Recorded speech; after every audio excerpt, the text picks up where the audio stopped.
Hi, I just want to say something about self-like parts and, the importance of them and how we can't escape them.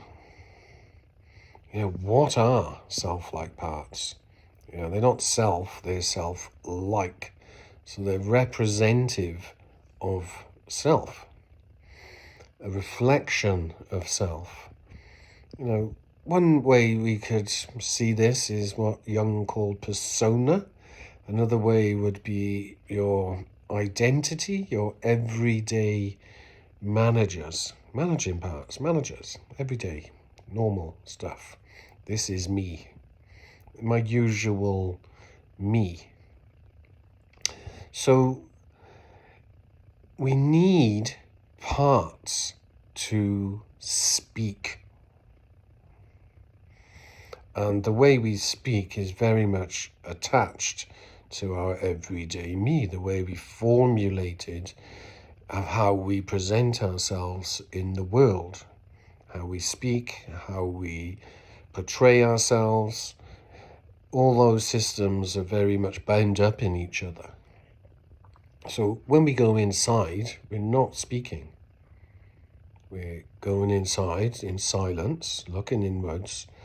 And when we get into flow, into insight, we're reading the parts from self, consciousness. And then in therapy, in the dialogue of therapy, we have to translate that information into words and through our everyday self, our parts, our relational systems that have learned to share information back and forth. So, how can we escape that?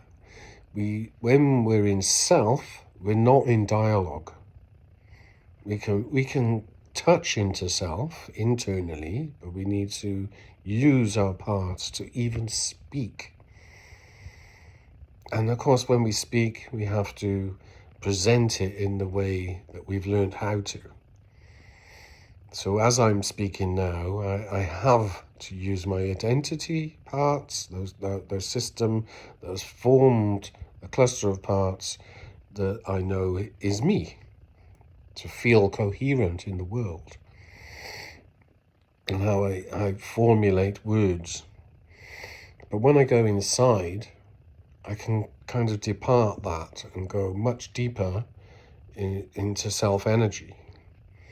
So this is why, we got dialogical therapy, which is largely in particle self, not so much the universal self. Us is what I like to call universal self.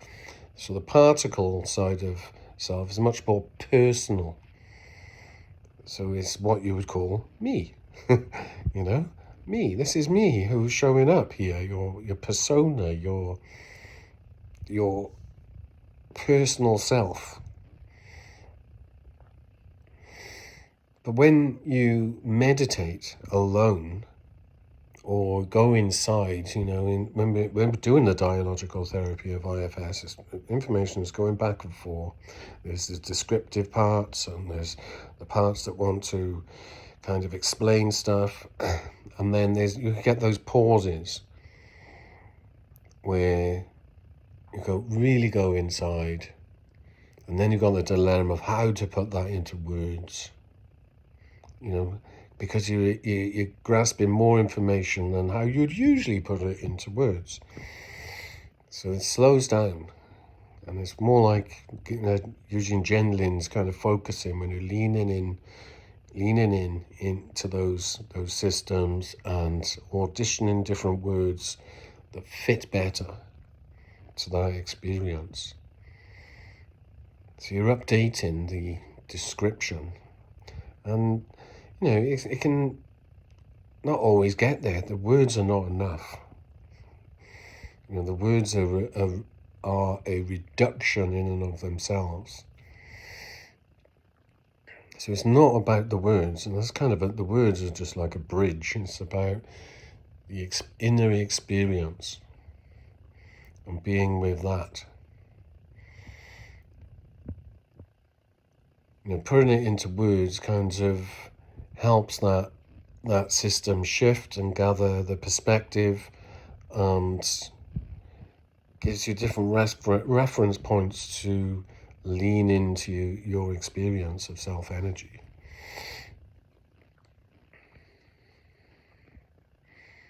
So I just wanted to mention this, and I'm not sure how that's coming over as clear, if it's coming over as clear as I'd like it to, but I know in myself, years and years of therapy, and I've worked with some seriously hurt parts and unburdened them countless amount of times in dialogue, in therapy, and alone, and I'm just reflecting. When I'm just sat there reflecting sometimes, or when I'm in bed and I'm meditating and I'm going through my system, and then one day, something triggers that part on a deeper, more visceral, real level, and it gets triggered again, and I think, gosh, I've unburdened this part God knows how many times.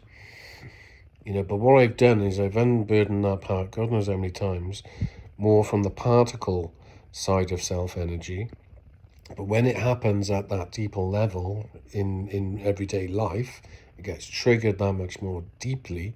And because of the practice that I've unburdened it so many times, then it makes way for more wide scope self-energy when I'm completely alone in myself, in that experience, to bring that deeper self-energy to it. So you get a more profound healing then. So sometimes, therapy with a therapist can be like, 10, 15 unburdenings of the same part, and it gets a bit monotonous and all the rest of it. And you've got the parts saying, there's nothing happening, and there's still a need. That is like the training for the deeper, more alone healing, which can happen completely alone when you're deeper in self-energy, when you're not having to engage your persona, your self-like parts, and to have a dialogue. And then because of that experience of actually facing it on a deeper level, then that self-energy can open up more in with the particle side. As they come together, there's more openness, more flow. So I'm just curious how this is resonating with other people, and how, if that makes sense to other people, and sometimes things can make sense to ourselves perfectly, and then you try and explain it and it doesn't quite come over as the way you want it to.